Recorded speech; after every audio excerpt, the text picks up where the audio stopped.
కట్టండి, పేర్లు పెట్టండి. ఈ రోజుకి ఒకటి మీరు తెలుసుకోవాల్సింది అంటే ప్రధానమంత్రి సడక్ యోజన ఉంటుందని కానీ మోడీ సడక్ యోజన అని ఎక్కడ ఉండదు, చూసుకోండి జాగ్రత్తగా. అది కరెక్టే సార్. మరి ఇంకపోతే రాజధాని గురించి ఇప్పుడు మీరు న్యూయార్క్ చూస్తే కనుక 14,000 ఎకరాలు ఉంటుంది, అలాగే ఢిల్లీ చూస్తే 17,000 ఎకరాలు ఉంటుంది. అలాంటిది మీ అమరావతి రాజధానికి దాదాపు 30,000 ఎకరాలు ఆల్రెడీ రైతులు ఇవ్వడం జరిగింది. మరి జరిగిన తర్వాత ఆ రైతులకు న్యాయం జరిగిందా లేదా?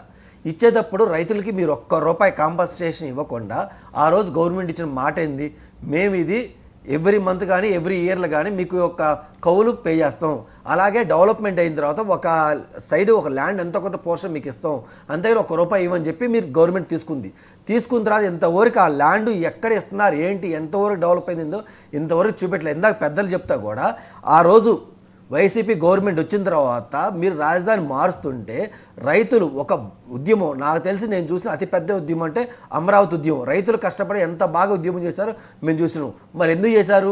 ఓన్లీ లాస్ట్ గవర్నమెంట్ ఫెయిల్యూర్ వల్ల. అది టీడీపీ గవర్నమెంట్ ఫెయిల్యూరా, వైసీపీ గవర్నమెంట్ ఫెయిల్యూర్ అంటే వాళ్ళు కూర్చొని ఆలోచించుకోవాలి. ఎందుకంటే మీరు తాత్కాలిక భవనాలని చెప్పి అప్పుడు గవర్నమెంట్ కట్టడం ఒక మిస్టేక్ అయితే దాన్ని అడ్వాంటేజ్గా తీసుకొని వైసీపీ మాట మార్చి 3 రాజధానులని చెప్పి వైజాగ్లో రియల్ ఎస్టేట్ విచ్చలవిడిగా చేసింది. కనీసం మూడు రాజధానులు అని చెప్పి మూడు ఇటుకలు కూడా ఎక్కడ పెట్టలేని పరిస్థితికి అంత దిగజారింది వైఎస్ఆర్సీపీ. మేము చెప్తున్నాం ఒకటే, మీరు ఇప్పటి వరకు తీసుకున్న ల్యాండ్కి న్యాయం చేయండి. ప్రజలు ఎవరైతే మీరు ఎక్కడ ల్యాండ్ ఇస్తా ఏంటంటే దానికి సంబంధించిన వాల్యూ క్రియేట్ చేసి డెవలప్మెంట్ చేసి, ఇందాక పెద్దలు మాట్లాడతా పలానా యూనివర్సిటీ దగ్గరికి కనీసం వెళ్ళటానికి రోడ్లు కానీ లేదంటే పవర్ కానీ ఏ సదుపాయాలు లేవు.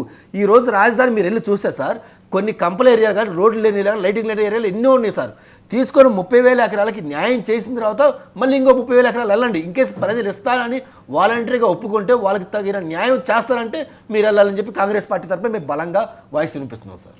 రవికిరణ్ గారు, సరే మొత్తానికి ఏంటంటే ఇది ఏదో ప్రతిపాదనలాగానే చూద్దామని కొన్నాళ్ళు ప్రతిపాదనలాగానే చూద్దాం.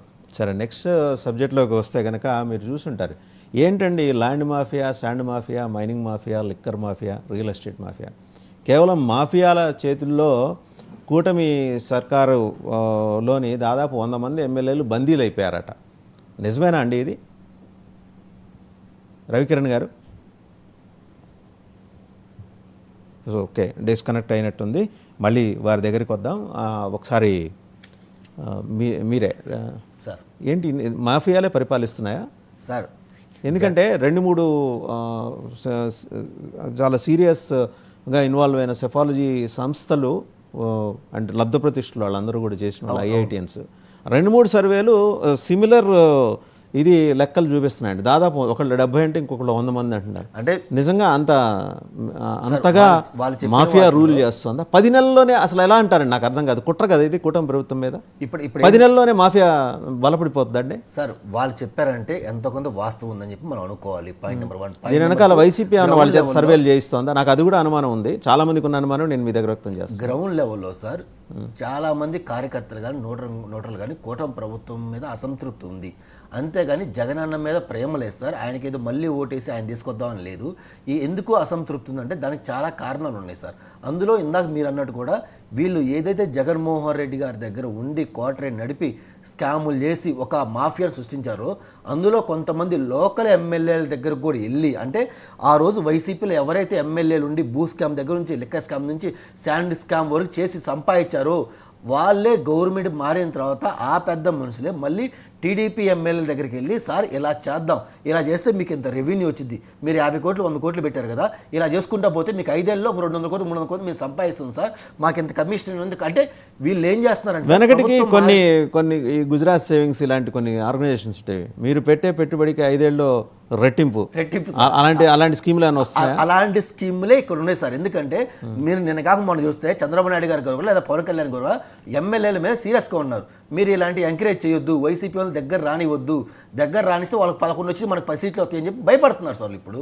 ఎందుకంటే ఆ రోజు ఎవరైతే వైసీపీ ఎమ్మెల్యేల దగ్గర ఉండి పెత్తనం చేసి ఇంకొకటి చేశారో వాళ్ళు పార్టీ మారంలోనే కన్నవ మార్చుకున్నారు. ఇప్పుడు టీడీపీ ఎమ్మెల్యేల దగ్గరకు వచ్చారు, పెత్తనం చేస్తున్నారు. ఇప్పుడు టీడీపీ ఎమ్మెల్యేలు కానీ జనసేన ఎమ్మెల్యేలకు ఏం కావాలి? డబ్బులు సంపాదించడం పెట్టడం కావాలి. పైన వాళ్ళు ఎంత కష్టపడి కష్టపడ్డారు, వీళ్ళకి సంబంధం లేదు కదా. వీళ్ళకేంది, మనం ఇంత ఇన్వెస్ట్మెంట్ పెట్టినా మనకి ఇంత రాబడి రావాలి, సో తగినట్టుగా దానికి చేద్దామని చెప్పి వీళ్ళు ప్లానింగ్ చేస్తున్నారు. దీనివల్ల లోకల్ క్యాడర్ కూడా చాలామంది ఇబ్బంది పడుతున్నారు సార్. ఎందుకంటే మన కష్టపడ్డం, మన జెండా పోసిన మన కష్టంతో ప్రభుత్వం వచ్చింది కదా. రవికిరణ్ గారు కనెక్ట్ అయ్యారు ఎందుకు ఒకసారి ఇలా వారి అవుతుందంటే దగ్గరికి వాళ్ళు వెళ్దాం. చాలా రవికిరణ్ గారు, అవుతున్నారు సార్. రవికిరణ్ గారు నా ప్రశ్న వినే ఉంటారు. ఏంటండి నిజంగానే ఈ 5 మాఫియాలు, అదే మళ్ళీ చెప్తాను, సెఫాలజీ సంస్థలు 2-3 ప్రముఖ సెఫాలజీ సంస్థలు సర్వే క్యారీ అవుట్ చేస్తే ఒకళ్ళు 70 మంది, ఇంకొకళ్ళు 100 మంది అని చెబుతున్నారండి.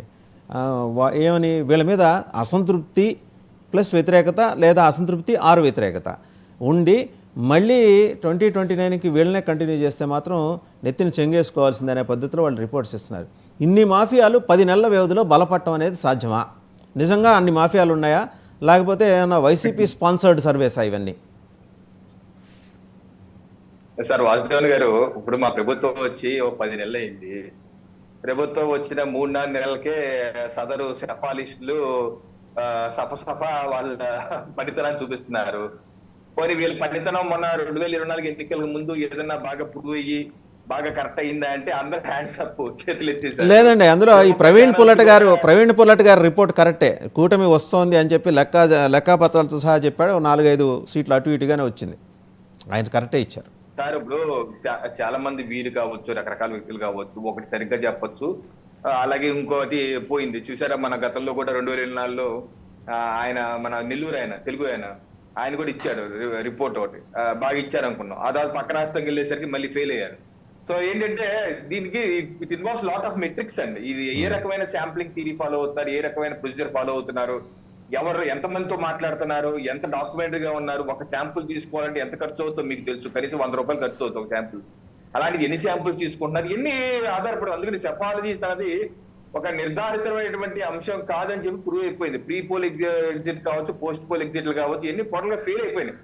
అందుకని నేను ఒకటే ఏంటంటే, వాళ్ళు చెప్తున్నట్టు ఇక్కడ ఏదో పెద్ద మాఫియాలు, స్టాండ్ మాఫియా, లిక్కర్ మాఫియా, ఆ మాఫియా, ఈ మాఫియా, ఆ పరిస్థితి ఏమి లేదు. ఏదైనా ఉంటే 1-6 కొంత ఉండొచ్చేమో కానీ ఎక్కడైనా కొంత, బట్ అంత ఇదిగా ఇబ్బంది పడిపోతున్న అంశం అయితే లేదు. శాండ్ అయితే ఉచితంగా శాండ్ అందుతుంది. మనం ఏదైనా సరే, ఎవరైనా సరే ట్రాక్టర్ తీసుకెళ్ళండి, అక్కడ తవ్వుకోండి, వేసుకోండి, ఇబ్బంది లేదు. లారీ 4 రోజులు లారీ తీసుకెళ్తే లోడింగ్ ఎక్స్పెన్స్ తీసుకున్నారు, అక్కడ ట్రావెలింగ్ ఎక్స్పెన్సెస్ పారుతున్నాయి. అది లారీకి ఎంతో ఖర్చు అవుతుంది. అంతేగాని దీనిలో పెద్దగా జగన్మోహన్ రెడ్డి గారు అమ్మిన దాని మీద తక్కువకే అందుతుంది. నేను ఇటీవల కూడా అడిగాను. అయితే ఒక చోటకి గతంలో జగన్మోహన్ రెడ్డి 30,000 అయ్యేదంటే ఇప్పుడు ఏదో 18,000 ఎంత అవుతుంది అన్నారు. సో అప్పుడు మీద చాలా తక్కువే అవుతుంది. సో వేరే మాఫియాలు అంత ఇదిగా మాఫియాలు ఏమి ఇక్కడ రాజ్యం మీద ఏల్చలేదు. రెండో, ఓకే వాళ్ళు కొన్ని చెప్పనివ్వండి, చెప్తే అది కూడా క్రాస్ చెక్ చేసుకుంటారు. అదే అలా అని చెప్పి వాళ్ళు పూర్తిగా కొట్టిపడేయటం కాదు.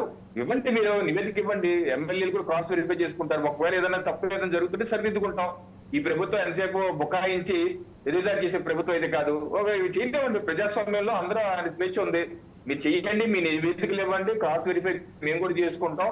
మా ప్రభుత్వం కూడా వెరిఫై ఎమ్మెల్యేలు కూడా చూసుకుంటాం. ఎక్కడైనా తప్పులు ఉంటే సరిదిద్దుకుంటాం. ఎందుకంటే ఈ ప్రజా ప్రభుత్వం ఎక్కడ ప్రజలు ఇబ్బంది పెట్టాలని అవసరం అయితే లేదు. ఈ రోజు గత 10 మాసాలుగా ఎప్పుడు లేని విధంగా అభివృద్ధి సంక్షేమ కార్యక్రమాలు రాష్ట్రం జరుగుతున్నాయి. రోడ్ల నిర్మాణాలు కావచ్చు, లేకపోతే పెన్షన్, సామాజిక పెన్షన్లు కావచ్చు. అది రైతులకి ఎప్పుడు లేని విధంగా 24 గంటల్లో 9,000 కోట్లు రైతుల యొక్క వారి యొక్క ఖాతాల్లో జమ చేసి ప్రభుత్వం ఇది. రైతులు చాలా హ్యాపీగా ఉన్నారు.